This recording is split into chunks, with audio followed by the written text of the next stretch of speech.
everyone, Shabby Gamer here and welcome to Rimworld. Now this is a game that quite a lot of you are probably not aware of.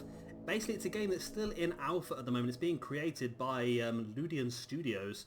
I think you can only buy it at the moment from their website, but it's definitely worth a purchase. I think it's about £20 I think I paid for it, but I paid for it about a year ago. Not quite sure what it is now, but it's definitely worth a buy. It's a really fun game. Basically it's a colony simulator, as you can see it on the side. You crash land on a planet and you have to basically create a colony and survive. But it will come clearer as we go through. Now the first thing you want to do when you start a new game is obviously create a new world. Now basically all this does is it creates a large area that you can select your map from. But let's just click and find a random seed. Just click a few times. There we go, N4P8. We're going to go for the biggest possible size and just hit generate. Now all this will do, this won't start a game, all this will do is literally create an area which you can pick your map from. And as you can see, a big area, a lot of ice at the top. And we'll go through different biomes in a second, but all you want to do in this is just save and finish, and we'll come back to it very shortly. Now there are 3 different types of person that you can use while playing a new game. These are called AI storytellers. The first one is Cassandra Classic. She's basically in the middle. Things will happen at a... You get sort of random events happen. You'll get attacked by raiders, or you get attacked by pirates, or rival sort of clans that live near. You'll be attacked by animals and things like that. And the Cassandra Classic does everything sort of in order. So she'll start off with very weak attacks, and then as you go on, slowly it will get stronger and stronger. And obviously you should be more defended by then. Down here you have a guy called Randy Random. Now he is, as the name suggests, completely random. You could start off and be attacked by a massive group of people straight away.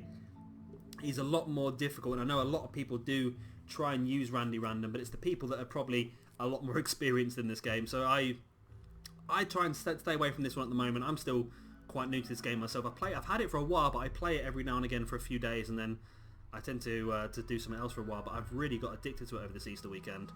And then this one here is one we're going to use to start off with, called Phoebe Chillax. Now, she's a lot more calm and collected, a lot more time between disasters to relax and rebuild everything, repair your walls, and things like that. So we're going to go with her to start off with on this first little playthrough, just so we can go through the basics on how the game works and what you need to do. We're also going to go for base build as well, which will make it a bit even easier, but it means we'll get a lot more chance to sort of build our base up, which is what I like doing on this game. It's all fun defending yourself, but I really like just building a base that works really well, and everyone's got their own jobs. But yeah, that's what I prefer to do anyway. Now once you've selected your game mode, you're going to be asked to select a world. Now I've just created this world just now, so we'll select that. And what that'll do is that'll bring the map up once again. Very shortly, there we go. Now what we can do now, as you can see, we can zoom in and move around the map. Basically what we can do now is we can select any little square on this map to start playing our game. So for example there. And you will see it will bring up all the details on the side. Now, certain things you want to keep an eye out for is, the main one I think is temperature, because that can really make or break your game. If you've got a low temperature, then you really have to take into account keeping your colonists warm. You can do that by using heating, but you also have to get certain clothes to keep them warm as well if they're going to be outside.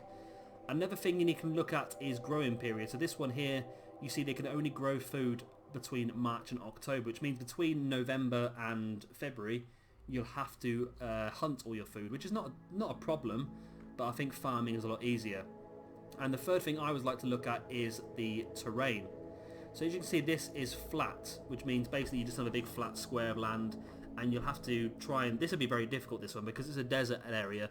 There's probably not going to be a lot of trees, so you'd have to chop down your trees and basically get the wood to build buildings to live inside, whereas I prefer to go for one of these, which is mountainous. The easiest way I find with this one is that instead of having to build all your buildings to live in, with mountainous biomes you can just dig into the mountains and actually live inside the mountains, which is so much easier for me. It takes longer to do, but it makes you so much more better defended. So I think that's what we're going to do on this one. What I'm going to do is I'm going to try and come down probably to this area maybe. So as you can see, the further I get down here, so try and find a mountains one. There we go. 13 degrees is the average temperature in January, which is a little bit cooler, but it's not too bad. And 27 degrees in July is the average. So again, it's going to be a bit warmer, which is good. Year-round growing, and it's mountainous. So this is perfect for us, really, I think. And what we can do here is we can change the size of the map. Now, A lot of people suggest you leave it on sort of the medium or large side because of how long it takes for people to go across the map and collect stuff and bring it back. But I am crazy and I like to go all out attack. So I'm going to go for the largest possible map. And we're going to go for this little square here. And then once we've selected that, we can go forward. And the next part is selecting our 3 starting characters. Now there's certain stats you want to keep an eye out for when you do start this game, and 2 of them are medicine and growing, so this is actually quite a good person, and you've got decent mining skills. You're not actually too bad. You're 36 years of age. You can also click the little info icon there and you can go into other stuff. So you've got the stats of the person there, which don't really need to look at too much, I suppose. Character again is just the stats, basically we've just seen, and health, which is quite important, shows you any ailments they might have. So this person is actually quite good. I might keep a hold of this one. Next one is Samantha the Minister. So see, not very good stats in anything really. One thing you really want to look out for as well are these flames. So as you can see on artistic, it says learns at a 0.3% multiplier, which means that every time they're doing something artistic, their stats will slowly increase at that rate. Mining, you see, has got a 1 flame, and that means this person will learn at a 1 times multiplier, which is obviously more than 3 times quicker than somebody without a flame. If they've got a double flame, they work at a 1.5% multiplier. So this person will learn a lot quicker at growing than they will at artistic. They will learn 5 times quicker growing than they ever will with artistic. So that's one thing you need to keep an eye out for as well. Even though the stats might not be very high, by having these double flames, they're going to go up 5 times as quick. So it's always handy to look at them. This person's a green thumb as well, which gives them a +2 growing. And also an optimist, which is going to be helpful for us in this game because they're going to be always a little bit happier, so it reduces the chance of a mental breakdown, which does happen. So we've got this person here as well, Jenny, a minstrel. Not really that great. There's a lot of things she's incapable of, so we'll probably avoid both of these 2. So we've got this one here, is good at medicine, which is handy, good at growing, and good at mining. So we want to try and find someone that's got a decent research skill, someone who's good at cooking, and probably someone who's good at shooting as well. And we want to try and find someone that has less capabilities as possible. Now what you can do is obviously what I'm just doing here, hit the randomize button and you'll continue to randomize new characters, and hopefully you'll find someone quite good. Like this person here, 16 years of age, not a fantastic miner, but I've got 1.5% increase, decent growing, decent construction as well, so you might actually be quite good. Shooting's only a 3, but mining's very important. We do want someone in research, and both these people can't do any research. So let's keep a hold of you for a second. Let's see what we get on this person. So we could do with someone with good research. Now this could be the person. 13 shooting, which is really good. 9 at research. Incapable of doing dumb labour, which could be a problem. Now let's have a look at your health, because you are 51. So you're frail and you have a bad back, and that's not very good. 40% movement. So having a high shooting skill, I'd probably like to have this person as my hunter. But if they're going to have a movement of speed of 40%, it's not going to be good enough because it's going to be so slow to move across the map. It's not going to be worth it. So let's continue to roll. That was really good. Shooting, melee, only 2 on research. So the thing is, shooting and research are not skills that you would normally find together on a character. So that was really good. 16 mining. I skipped past that, didn't I? Again, want to try and find the optimum character, and you can just keep rolling through it until you find someone. 74 years of age is no point because you know they're going to have a lot of ailments. Shooting of 9, research of 5.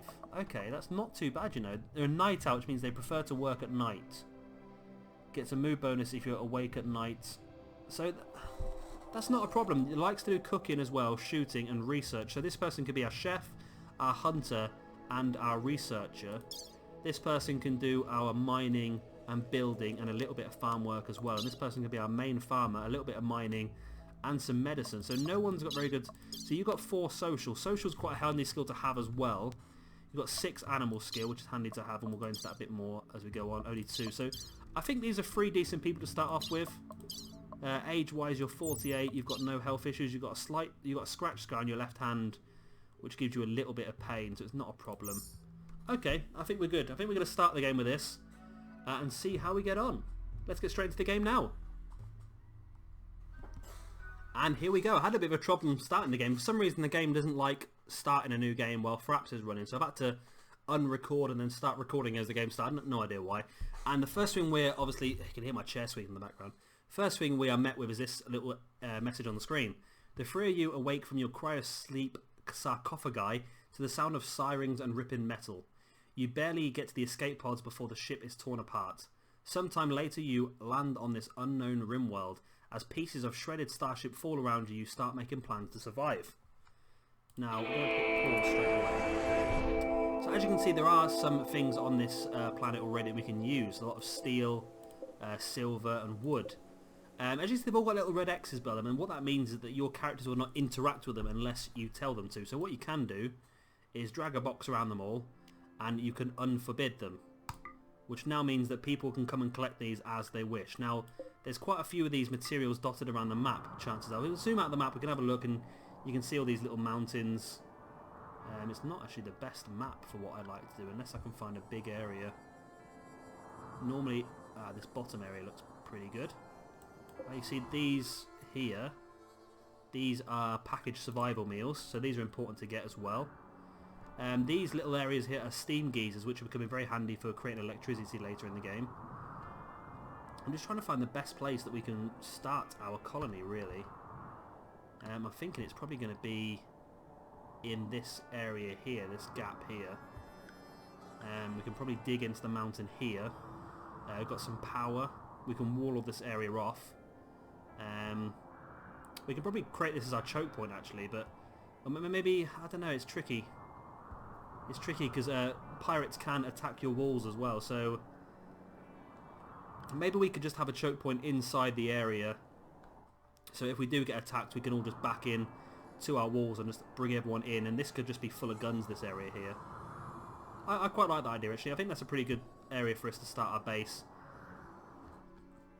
See here, there's some more stuff down here, some more steel and some more meals. So it's handy at the beginning of the game just to go around and just find all this stuff, and it's difficult sometimes to see it, so you just keep squaring like I've just done there, and then you might just pop along it, find some gear that you can steal. There's some more packaged survival meals, some more steel. No, don't want that. Some more steel. Unforbid all that. So we're going to have quite a lot of stuff to start the game with. You see some more packaged survival meals. So yeah, it's a pretty abundant map of supplies, really. This is where we're going to start our map. Like I said, we need to probably think about some more steel in there. Think about defences, but at the beginning of the game it shouldn't be too much of a problem anyway, really. And there's a lot of area here to farm in as well, which is an important thing. So we're going to unpause the game, and I think we should crash land over here. There we go. We have crash landed. Now we'll pause the game again. As you can see, we've crash landed with our 3 people. You can have a look at their gear, what they're wearing, their character, their stats, and of course their needs, which is always handy to have a look at what they're thinking, so you can try and get rid of their negative thoughts, and then their health. What's wrong? See, they're all going to have cryosleep sickness to start off with, which is a difficult thing. You haven't for some reason, but these two have. So they're going to be weak in consciousness, and they're going to be sick quite a bit as well, which is not going to be helpful. So the first thing I want to do is have a look at the characters. So this person's got 9 shooting, which I know is our best shooter. So we're going to give him the survival rifle. So you've got 3 shooting. So you're going to take the pistol.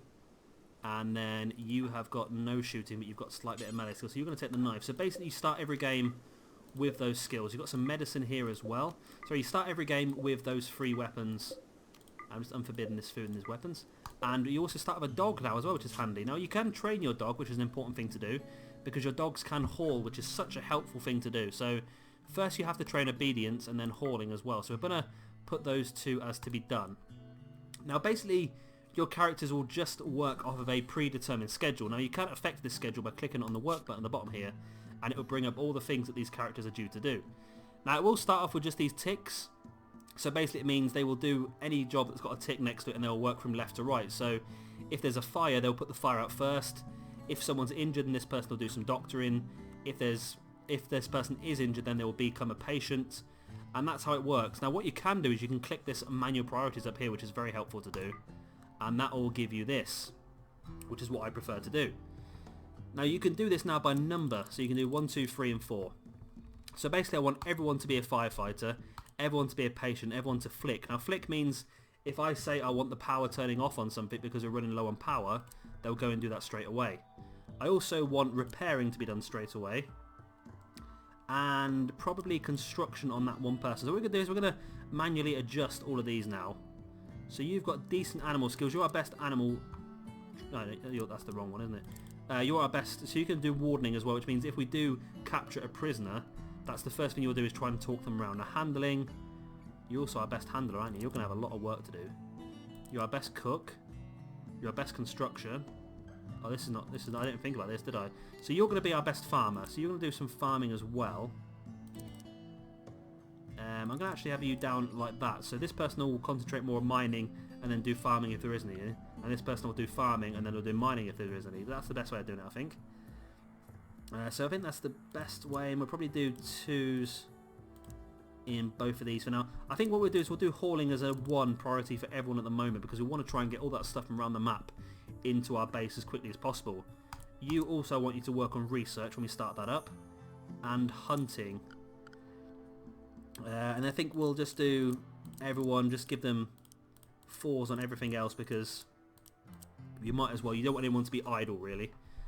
Plant cutting will give everyone a 2, because if I ask for some trees to be cut, I want it to be done as soon as possible. So that's the first sort of thing. Now we've allocated them all jobs. Now we're going to come down to our little area here we are going to use. Now, one thing we need to do to start things off is we need to create a stockpile zone. So this is basically going to be where they bring everything which they're going to claim as ours. So I'm going to put that there. It can be any size you want, and basically they'll bring anything they find on the map or anything that they've got, and they'll put it in the stockpile area. The other thing we want to do is a dumping stockpile. So this will be everything that's a bit useless, really, that we don't really need. So I'm going to just put it all in here, like so. And there is actually some steel in there as well, Lum forbid. So yeah, everything that they don't want, so bits like this, like rubble, they'll come and put them in this dumping stockpile. And the rubble does become useful later on in the game, so we'll definitely keep a hold of it all. And the next thing I want to do is just put out a couple of farms. Now I'm trying to think where our... Yeah, it's probably going to be around... I'm trying to think whereabouts our eating area is going to be. So it's probably going to be in here, our eating area. So we're going to have a freezer in here as well. So we want to try and do most of our farming around here. So we'll just do some 9x9 farming zones. And basically once you've done this, it will allocate to your people that this is an area where they can grow stuff. And then we'll do a smaller one there. So now we've got these growing zones set up, now we can change what they're for. So you can see you can click into the growing zone and click growing it. It'll ask you what you want to grow there. They're all going to be set as a default of potatoes. Now you can change that, so strawberries are a very good one to have early on in the game, because strawberries are one food that you can eat raw without getting a punishment for them. So we'll do that. We'll leave that as potatoes. No, we'll leave that as potatoes. We'll put this one as corn, maybe.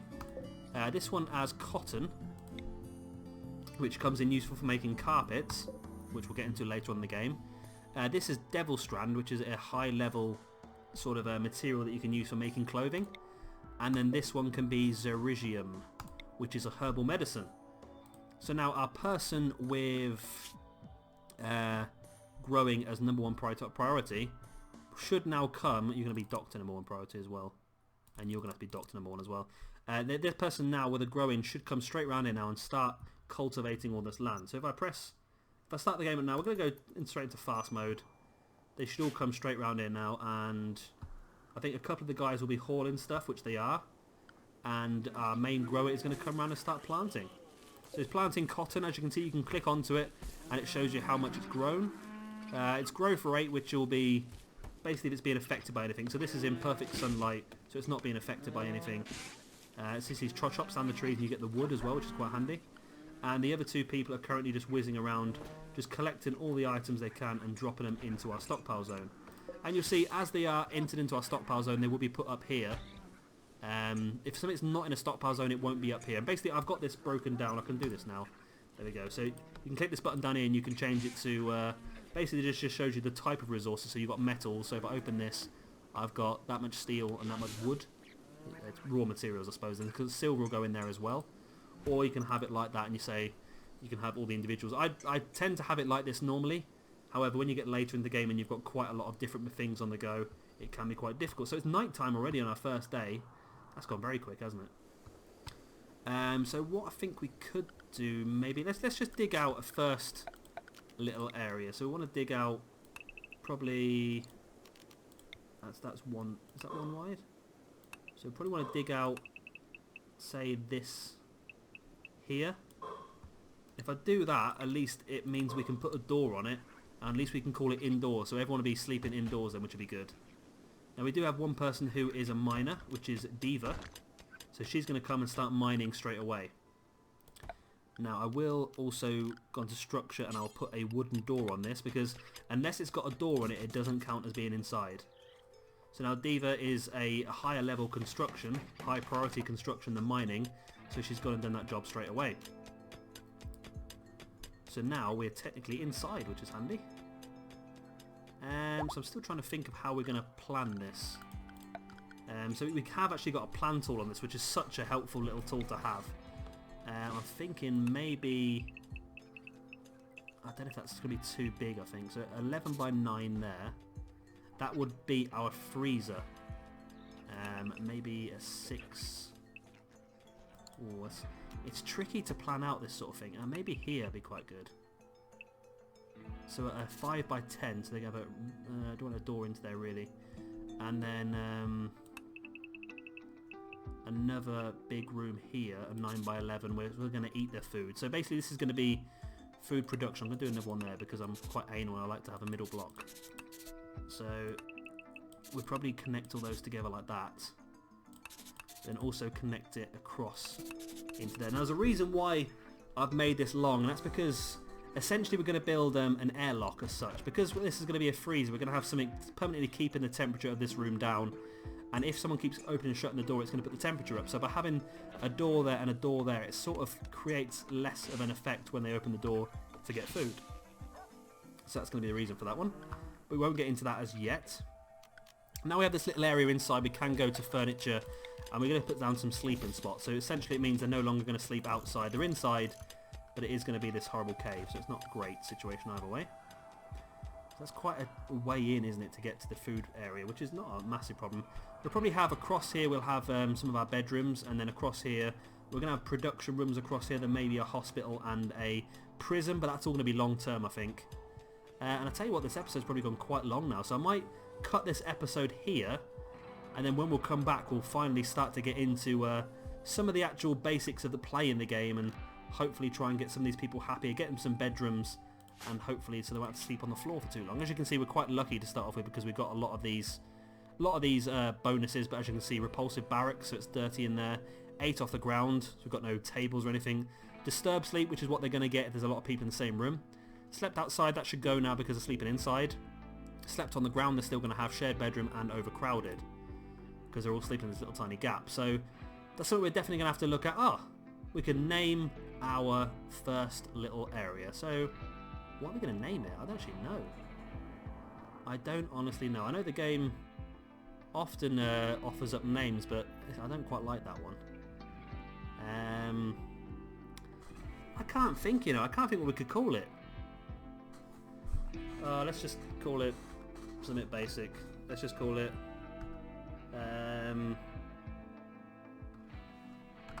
Colony of the Damned. Why not? Why not call it that? There we go. That's what we're going to be called, the Colony of the Damned. We've crash landed on this Rimworld. We're trying to survive. And I think we'll do quite well. I think we've got a nice little area to start with. Quite enclosed, a bit of natural protection from raids, which is quite handy. We've got a lot of electricity. We've got some animals we can hunt pretty soon as well.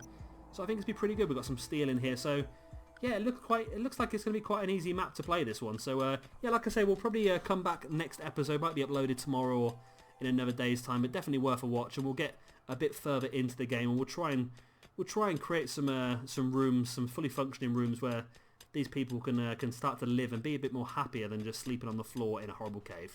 I've been Shabby Gamer. Thank you very much for watching, and I'll see you all in a couple of days.